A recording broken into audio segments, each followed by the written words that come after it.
Një plagosje me armëzjarri ka ndodhur në orët e para të mëngjesit të kësaj të hënë në qytetin e Shkodrës.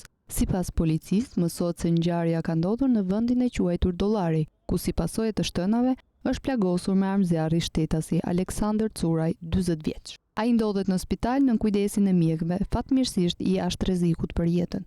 Një qytetare që lyp në rrugë ka qenë personi i parë që i ka dhënë ndihmën të plagosurit. Ajo shprehet se e ka parë atë teksa po vraponte dhe më pas ai është qelluar në bark nga autori.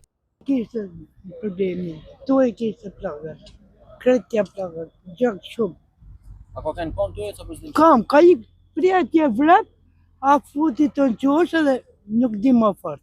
Sipas informacioneve, autori ka qelluar 4 herë ndaj tij dhe është larguar me biçikletë mes lagjeve. Ndërkohë, vjen puna për kapjen e tij dhe zbardhjen e plotë të shkaqeve të kësaj ngjarje.